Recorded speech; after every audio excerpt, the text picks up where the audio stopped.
Hey guys, कैसे हो आप लोग। दोस्तों आज मैं इस वीडियो में दिखाने जा रहा हूं MI power bank hypersonic 20,000 mAh 50 वाट का टीयर डाउन। दिखाऊंगा कि इस पावर बैंक के अंदर क्या है, कौन सी बैटरी है, कौन सा कंट्रोलर है। साथ ही में मैं आप लोगों को यह भी दिखाऊंगा कि इस पावर बैंक को चार्ज करने में कितना समय लगता है और एक बार फुल चार्ज हो जाने के बाद ये आपके मोबाइल फोन की बैटरी को कितनी बार चार्ज कर सकता है, इसकी एफिशिएंसी क्या है, इसकी कैपेसिटी क्या है। तो आइए दोस्तों आज देखते हैं MI power bank hypersonic 20,000 mAh 50 वाट का फुल टेस्ट।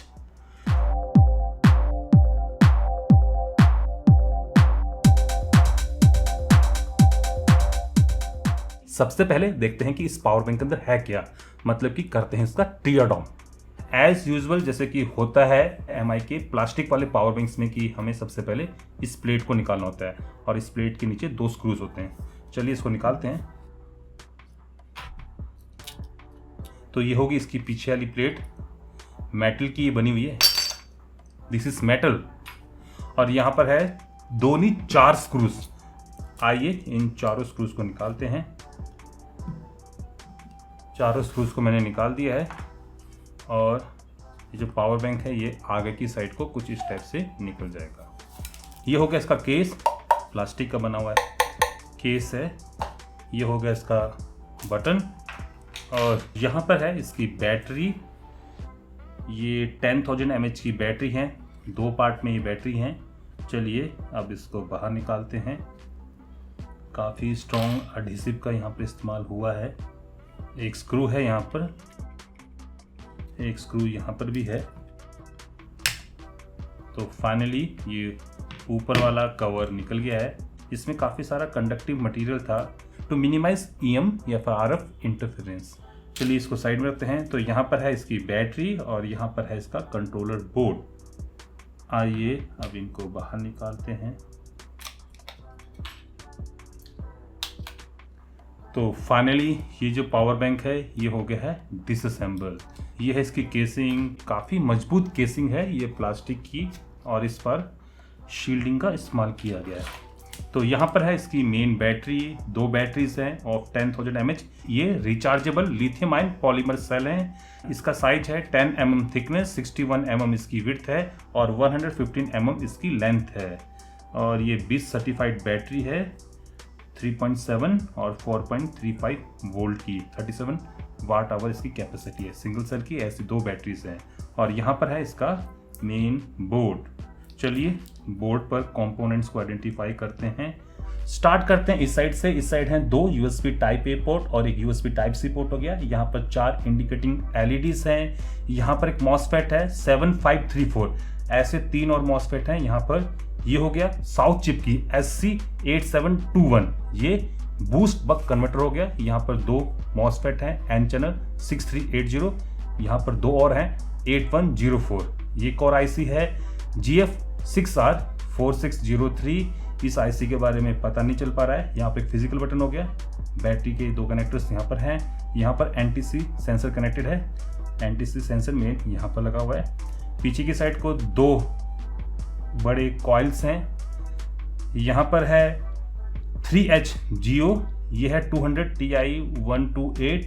यहाँ पर है APT32F, ये हो गया 6606B।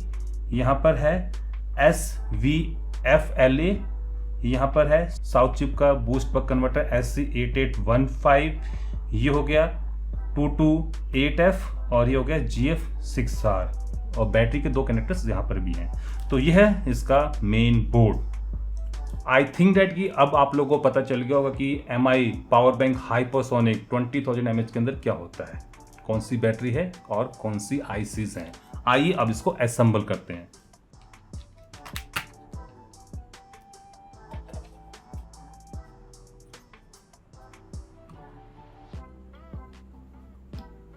फाइनली ये पावर बैंक हो गया है असेंबल। आइए दोस्तों अब इसको टेस्ट करते हैं। सबसे पहले मैं इसको फुली डिस्चार्ज कर लेता हूं। A few moments later. Finally ये पावर बैंक हो गया है फुली डिस्चार्ज। आइए दोस्तों अब इसको चार्ज करते हैं। सबसे पहले मैं इसको चार्ज करने जा रहा हूं एट फास्टर स्पीड।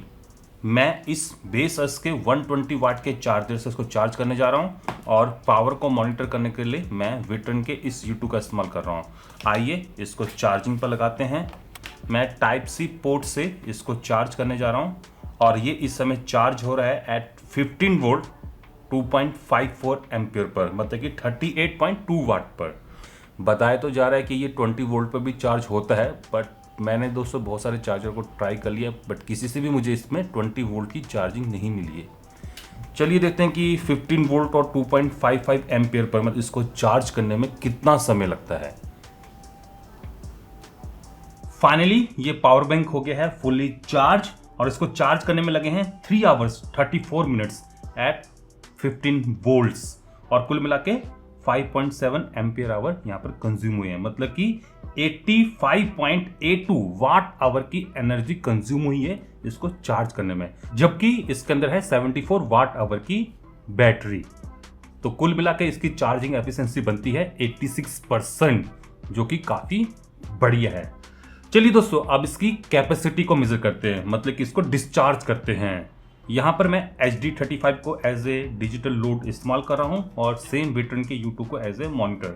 चलिए टाइप ए एंड से इसको डिस्चार्ज करते हैं। सबसे पहले मैं मेमोरी को क्लियर कर देता हूँ और उसके बाद लोड को कनेक्ट कर देता हूँ। मैं इसको डिस्चार्ज करने जा रहा हूँ 9 वोल्ट और 1.78 एम्पियर पर, मतलब कि 16 वाट पर।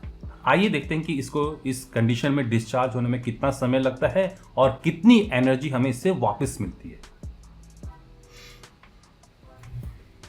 फाइनली ये पावर बैंक हो गया है फुली डिस्चार्ज और इसको डिस्चार्ज होने में लगे हैं 4 घंटे 21 मिनट एट 9 वोल्ट और कुल मिला के 7.7 एम्पियर आवर यहाँ पर हमें इससे मिले हैं, मतलब कि 67.73 वाट आवर की एनर्जी हमें इससे वापस मिली है, जबकि इसको चार्ज करने में लगे थे 85.82 वाट आवर की एनर्जी। तो कुल मिला के इसकी चार्जिंग एफिशिएंसी हो गई है 79%, जो कि दोस्तों काफ़ी बढ़िया एफिशिएंसी है फॉर अ पावर बैंक। अब दोस्तों सवाल यहाँ पर यह बनता है कि ये पावर बैंक मेरे मोबाइल फ़ोन को कितनी बार चार्ज कर सकता है। अगर मैं मोबाइल फ़ोन की चार्जिंग एफिशिएंसी को 80% से लेकर 90% तक कंज्यूम करूं तो इसकी कैपेसिटी निकल के आती है 14,600 mAh at 80% mobile phone charging efficiency. और अगर मैं मोबाइल फ़ोन की चार्जिंग एफिशिएंसी को 90% रखूं तो कैपेसिटी इस पावर बैंक की निकल के आती है 16,500 mAh।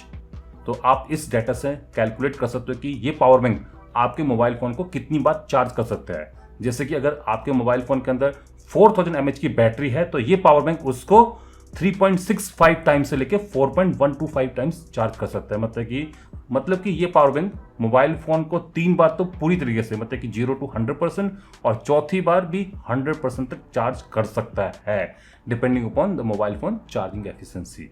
और अगर आपके मोबाइल फोन के अंदर 5000 mAh की बैटरी है तो ये पावर बैंक उसको 2.9 टाइम्स से लेके 3.3 टाइम्स तक फुल चार्ज कर सकता है। ऐसे ही अगर आपके मोबाइल फोन के अंदर 6000 mAh की बैटरी है तो ये पावर बैंक उसको 2.4 टाइम्स से लेकर 2.7 टाइम्स तक फुल चार्ज कर सकता है। और अगर आपके मोबाइल फोन के अंदर 7000 mAh की बैटरी है तो ये पावर बैंक उसको 2.1 टाइम्स से लेकर 2.4 टाइम्स तक फुल चार्ज कर सकता है फ्रॉम 0 to 100%। तो आप इस पावर बैंक की कैपेसिटी को 14,600 mAh से लेके 16,500 mAh के बीच में कंसीडर कर सकते हो। अब जब ये पावर बैंक फुली डिस्चार्ज हो ही रखा है, चलिए एक बार इसको फिर से चार्ज कर लेते हैं। इस बार मैं इसको 12 वोल्ट पर चार्ज करूंगा। मैं Xiaomi के इस 27 वाट के चार्जर से इसको चार्ज करने जा रहा हूँ।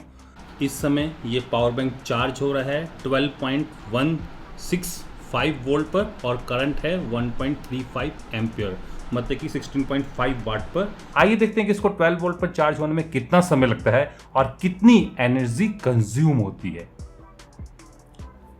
फाइनली ये पावर बैंक हो गया है फुल्ली चार्ज और इस बार इसको चार्ज करने में लगे हैं 5 घंटे 22 मिनट और कुल मिला के 6.8 एम्पियर आवर कंज्यूम हुए हैं, मतलब कि 83.31 वाट आवर की एनर्जी कंज्यूम हुई है। जबकि इस पावर बैंक को 15 वोल्ट पर चार्ज करने में लगे थे 3 घंटे 34 मिनट और कुल मिला के 85.82 वाट आवर की एनर्जी कंज्यूम हुई थी। तो देखा जाए 12 वोल्ट पर चार्ज करने में समय तो ज़्यादा लगता है, बट आप थोड़ा सा पावर सेव कर सकते हो, एनर्जी बचा सकते हो। आइए दोस्तों अब इसको डिस्चार्ज करते हैं एट 50 वाट। इस समय 19.59 वोल्ट पर 2.54 एम्पियर मतलब कि 49.8 वाट इस पावर बैंक से हमें मिल रहे हैं। आइए देखते हैं कि इस आउटपुट पर ये पावर बैंक हमें कितनी एनर्जी वापस देता है। A few moments later. Finally ये जो पावर बैंक है ये हो गया है फुल्ली डिस्चार्ज और लगभग देखा जाए तो 54 मिनट में ये पावर बैंक डिस्चार्ज हुआ है और इससे हमें कैपेसिटी मिली है 42.3 वाट आवर की, जो कि काफ़ी कम है। और अगर मैं 85.8 वाट लगाऊं कि इसको चार्ज करने में लगते हैं तो इन दैट केस इसकी एफिशिएंसी निकल के आती है 49%। और पावर बैंक को देखा जाए तो पावर बैंक हो चुका है फुल्ली डिस्चार्ज। अब आपको समझ में आ गया होगा कि फास्ट चार्जिंग के क्या नुकसान हैं। पहला तो अगर आप पावर बैंक को फास्ट चार्ज करते हो तो इन दैट केस ज़्यादा एनर्जी कंज्यूम होती है, और दूसरा अगर आप पावर बैंक से फास्ट चार्जिंग आउटपुट लेते हो 20 वोल्ट पर तो ये आपको कम कैपेसिटी देता है। जानने से पहले आइए एक बार इसका टेम्परेचर प्रोफाइल भी देख लेते हैं। सबसे पहले मैं इसको चार्जिंग पर लगा रहा हूँ। मैं इसको चार्ज करने जा रहा हूँ एट 15 वोल्ट और 2.5 एम्पियर पर मतलब कि 38 वाट पर। चलिए देखते हैं कि आधे घंटे के दौरान ये जो पावर बैंक है ये कितना गर्म होता है। A few moments later. तो आधा घंटा हो गया है। आइए देखते हैं कि पावर बैंक कितना गर्म हुआ है। इस समय देखा जाए पावर बैंक की बॉडी का टेम्परेचर है अराउंड 34 डिग्री सेल्सियस के करीबन। बीच में एक स्पॉट सा बन रहा है जहाँ पर ज़्यादा हीटिंग नहीं है, बट ऊपर और नीचे की साइड को थोड़ा सा हीटअप है अराउंड 33 के करीबन, और बीच से थोड़ा सा कम है 32 के करीबन। और जो सबसे ज़्यादा गर्म होने वाला पॉइंट है वो है ये पोर्ट, और यहाँ का टेम्परेचर पहुँचा है 42 डिग्री सेल्सियस के करीबन। और ये जो USB पोर्ट्स हैं, ए पोर्ट, यहाँ पर टेम्परेचर पहुँच चुका है 52 डिग्री सेल्सियस के करीबन। और सेम थिंग है यहाँ पर। पीछे से देखा जाए तो पीछे का टेम्परेचर यहाँ से बढ़ा हुआ है अराउंड 41 डिग्री सेल्सियस के करीबन है, बाकी बॉडी इसकी नॉर्मल है। तो टेम्परेचर प्रोफाइल बाहर से तो ठीक ही है। चलिए अब इसको डिस्चार्ज करते हैं। इस समय मैं इसको 19.7 वोल्ट पर डिस्चार्ज कर रहा हूँ और करंट है 2.5 एम्पियर मतलब कि 50 वाट पर। इस समय मैं इस पावर बैंक को डिस्चार्ज कर रहा हूँ through this digital load. A few moments later. लगभग आधा घंटा गुजर गया है इस पावर बैंक को 50 वाट पर डिस्चार्ज होते हुए। चलिए देखते हैं कि इसका टेम्परेचर कितना है। बॉडी का टेम्परेचर है बीच में यहाँ पर है 39 डिग्री सेल्सियस के करीबन, और जहाँ पर एडहेसिव है वहाँ पर है 40.2। आगे इस पोर्ट पर टेम्परेचर है अराउंड 40 डिग्री सेल्सियस के करीबन, और ये जो ओपनिंग है USB टाइप ए पोर्ट की ये है अराउंड 60.9 डिग्री सेल्सियस के करीबन। टेम्परेचर प्रोफाइल इस पावर बैंक का, अगर आप इससे ज़्यादा आउटपुट लेते हो, ज़्यादा वाटेज आउटपुट में लेते हो, या फिर इसको ज़्यादा वाटेज पर चार्ज करते हो तो डेफिनेटली टेम्परेचर राइज करता है। तो दोस्तों ये रहा Xiaomi का MI power bank hypersonic 20,000 mAh, जो कि दोस्तों no doubt construction wise, design wise तो बढ़िया है। इसकी चार्जिंग भी काफ़ी बढ़िया है। अगर आपके पास 15 वोल्ट का कोई PD सपोर्टेड एडेप्टर है, चार्जर है, तो आप उससे इस पावर बैंक को सिर्फ 3.5 घंटे में फुल चार्ज कर सकते हो, और आउटपुट में आप इससे 56 वाट तक ले सकते हो एट 20 वोल्ट। अनफॉर्चुनेटली दोस्तों जो डाटा यहाँ पर बताया गया कि ये 20 वोल्ट पर भी चार्ज हो सकता है, ये डाटा दोस्तों मेरी नज़र में तो अभी तक गलत है, क्योंकि मैंने जितने भी चार्जर्स को टेस्ट किया है, जिनको भी मैंने 20 वोल्ट के लिए देखा था, कोई भी इसको 20 वोल्ट पर चार्ज नहीं कर सकता है।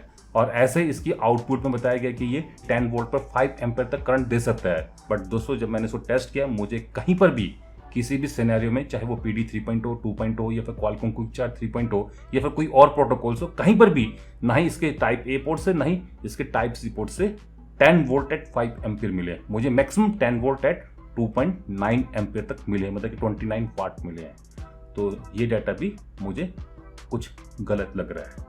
बाकी अगर पावर बैंक के इंटरनल्स की बात करें तो काफ़ी बढ़िया बैटरी दी गई है, साथ में काफ़ी अच्छा चिपसेट है साउथ चिप की। इसके अंदर बूस्ट बक कन्वर्टर है, दो चिप्स हैं। और अगर मैं इसकी चार्जिंग की बात करूं तो 3 घंटे 34 मिनट में ये फुल चार्ज हो जाता है एट 15 वोल्ट। और अगर आप 12 वोल्ट पर इसको चार्ज करते हो तो ये लगभग 5.5-6 घंटे के बीच में चार्ज होता है। और एक बार फुल चार्ज हो जाने के बाद इसकी जो कैपेसिटी हमें मिलती है वो मिलती है 14,600 mAh से लेके 16,500 mAh के बीच में। जिससे आप कैलकुलेट कर सकते हो कि ये जो पावर बैंक है ये आपके मोबाइल फ़ोन को या फिर आपकी डिवाइस को कितनी बार चार्ज कर सकता है। और सबसे बढ़कर कि आप इस पावर बैंक से अपने लैपटॉप्स को भी, टैबलेट्स को भी चार्ज कर सकते हो, जो कि 50 वाट की PD 3.0 को सपोर्ट करता है। और साथ में दोस्तों इसमें PPS भी आपको मिल जाती है। तो in terms of performance, in terms of design, in terms of outputs, in terms of charging और इन टर्म्स ऑफ इंटरनल्स, मैं इस पावर बैंक को रेकमेंड करता हूँ। अभी तक का ये सबसे पावरफुल पावर बैंक है जो कि मैंने टेस्ट किया है। बाकी हो सकता है कि इन फ्यूचर और भी इससे बढ़िया पावर बैंक्स लॉन्च हों, बट अभी तक के लिए काफ़ी अच्छा पावर बैंक है। अगर आप जो इसकी प्राइसिंग सेट हुई है अराउंड 3600, अगर आप इसको अफोर्ड कर सकते हो तो ये पावर बैंक काफ़ी बढ़िया है, लेने लायक है। तो कैसा लगा दोस्तों आपको ये पावर बैंक, मुझे कमेंट सेक्शन में जरूर बताना। अगर आप इस पावर बैंक को लेना चाहते हो, इसका जो लिंक है मैं आपको नीचे प्रोवाइड कर दूंगा। तो इसी के साथ मैं अब इस वीडियो एपिसोड को यहीं पर समाप्त करने जा रहा हूँ। आशा करता हूँ कि आप सभी लोगों को मेरी ये जो वीडियो है ये पसंद आई होगी। अगर पसंद आई तो आप इस वीडियो को लाइक कर सकते हो, शेयर कर सकते हो। और अभी तक अगर आप लोगों ने मेरे चैनल को सब्सक्राइब नहीं कर रखा है तो जाने से पहले मेरे चैनल को सब्सक्राइब भी कर सकते हो। अगर कर रहे हो तो साथ में जो बेल आइकन है घंटे वाले निशान को ऑल करके बजा जाना, ताकि आप लोगों से मेरी कोई फ्यूचर अपडेट, कोई फ्यूचर इस टाइप की वीडियो मिस ना हो पाए। नमस्कार, बाय बाय।